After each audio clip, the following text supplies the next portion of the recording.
اعوذ باللہ من الشیطان الرجیم بسم اللہ الرحمن الرحیم ان الذین یکفرون باللہ ورسلہ ویریدون ان یفرقوا بین اللہ ورسلہ ویقولون نؤمن ببعض ونکفر ببعض ویریدون ان یتخذوا بین ذلک سبیلا اولئک هم الکافرون حقا وَأَعْتَدْنَا لِلْكَافِرِينَ عَذَابًا مُهِينًا وَالَّذِينَ آمَنُوا بِاللَّهِ وَرُسُلِهِ وَلَمْ يُفَرِّقُوا بَيْنَ أَحَدٍ مِّنْهُمْ أُولَئِكَ سَوْفَ يُؤْتِيهِمْ أُجُورَهُمْ وَكَانَ اللَّهُ غَفُورًا رَحِيمًا۔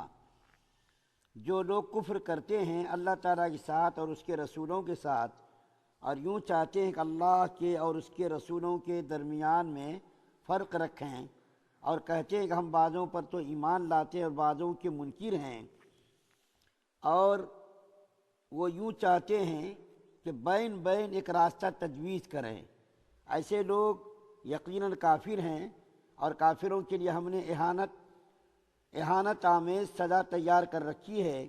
اور جو لوگ اگر اللہ پر ایمان رکھتے ہیں اور اس کے سب رسولوں پر بھی اور ان میں سے کسی میں فرق نہیں کرتے، ان لوگوں کو اللہ تعالیٰ ضرور ان کے ثواب دیں گے، اور اللہ تعالیٰ بڑے مغفرت والے ہیں اور بڑے رحمت کرنے والے ہیں۔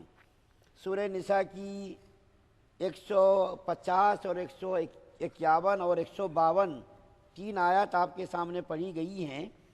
ان تین آیات میں سے دو آیتوں میں اللہ تعالیٰ نے یہود و نصارہ کا حال بیان فرمایا ہے، اور وہ یہود و نصارہ کا حال یہ بیان فرمایا ہے کہ وہ لوگ جو انکار کرتے ہیں اللہ کا اور اس کے رسولوں کا اور اس کے درمیان فرق کرتے ہیں۔ تین باتیں دیکھیں یہاں پر غور کرنے کی ہے۔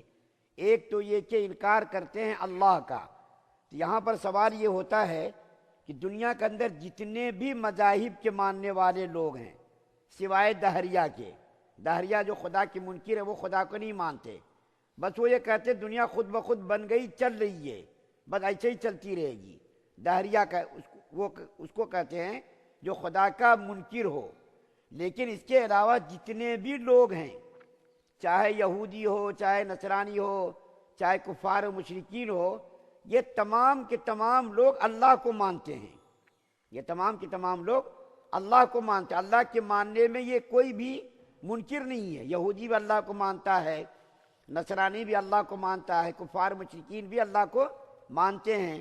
میں یہ نہیں کہہ رہا، خود اللہ تعالیٰ نے قرآن میں کافروں کا مشرکوں کا حال بیان فرمایا ہے۔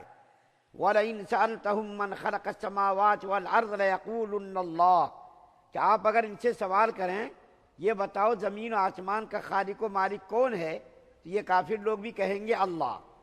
تو یہ کافر مشرک لوگ اللہ کو مانتے تھے، اللہ کے ماننے میں اس کو کوئی اشکال نہیں تھا، لیکن نبیوں کے ماننے میں ان کو اشکال تھا۔ نبی کو نہیں مانتے تھے، اللہ کے ماننے میں یہ سب برابر تھے، لیکن یہ بتوں کو خدا تک پہنچنے کا یہ ذریعہ سمجھتے تھے۔ خدا کو مانتے تھے، اور ان بتوں کو جو انہوں نے بنائے اپنے ہاتھوں سے بنایا ہوا تھا، یہ کہتے تھے یہ بت ہم کو خدا تک پہنچا دیں گے، رسول کو ماننے کی ضرورت نہیں، نعوذ باللہ، رسول کے بغیر مانے ہم خدا تک پہنچ جائیں گے۔ تو کفار و مشرکین تو رسول کو مانتے ہی نہیں تھے۔ لیکن یہ یہود و نصارہ جو تھے وہ لوگ اللہ کو مانتے تھے، لیکن نبیوں میں فرق کرتے تھے، بعض کو مانتے تھے، بعض کا انکار کرتے تھے۔ جیسا کہ یہودی لوگ حضرت موسیٰ علیہ السلام کو نبی مانتے تھے، اور حضرت عیسیٰ علیہ السلام کی نبوت کا انکار کرتے تھے۔ حضرت عیسیٰ علیہ السلام کے بارے میں تو وہ لوگ اہانت آمیز ان کا عقیدہ، ان کا جو ہے نظریہ تھا کہ نعوذ باللہ ثم نعوذ باللہ حضرت عیسیٰ علیہ السلام ناجائز اولاد ہیں، ان کا یہ ذہن بنا ہوا تھا۔ حضرت عیسیٰ علیہ السلام کی نبوت کا وہ لوگ انکار کرتے تھے۔ عیسائی لوگ ہمارے نبی صلی اللہ علیہ وسلم کی نبوت اور رسالت کا انکار کرتے تھے۔ تو نبی اور رسول کا انکار کرنا یہ خدا کا انکار کرنا ہے۔ اللہ تعالیٰ جو فرما رہے ہیں اللہ کا انکار کرنا، بظاہر اس میں سمجھ میں نہیں آ رہی بات۔ اللہ کا یہ کیسا انکار کرتے؟ اللہ کو مانتے تھے، نبی کو مانتے تھے، اور تورات کو یہ مانتے تھے۔ لیکن اس کا جواب یہ ہے کہ نبیوں کا انکار کرنا یا بعض نبیوں کو ماننا، بعض کا انکار کرنا اللہ کے انکار کو مستلزم ہے۔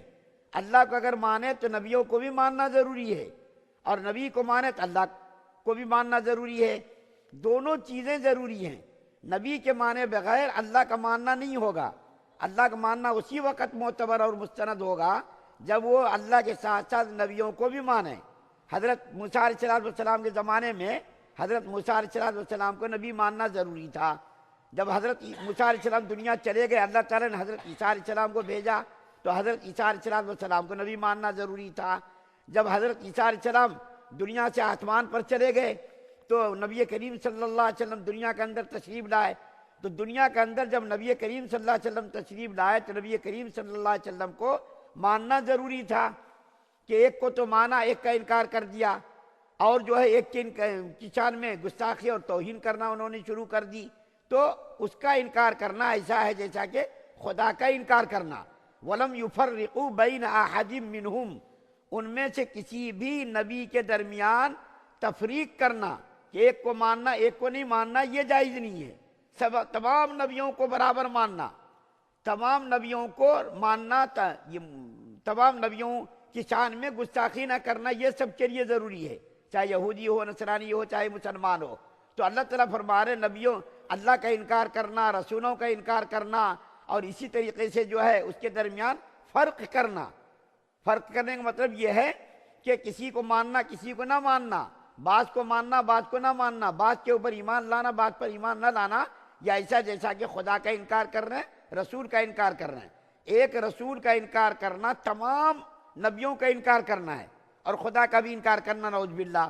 دو آیتوں میں یہ بتایا، 50 نمبر اور 51 نمبر میں۔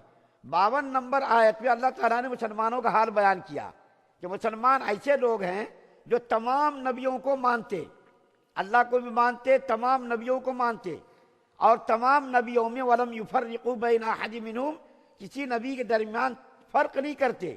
حضرت موسیٰ علیہ السلام کو بھی برابر مانتے، حضرت عیسیٰ علیہ السلام کے اوپر بھی ان کو بھی برابر مانتے، تمام نبیوں کو مانتے۔ دنیا کے اندر اس وقت صرف ایک مسلمان ہی ایسی قوم ہے جو تمام نبیوں کو مانتی ہے، کسی نبی کی شان میں گستاخی کو برداشت مسلمان نہیں کرتا، چاہے حضرت عیسیٰ علیہ السلام کی شان میں گستاخی ہو، چاہے حضرت موسیٰ علیہ السلام کی شان میں گستاخی ہو، کسی بھی نبی کی شان میں مسلمان گستاخی کرنا جائز نہیں سمجھتا۔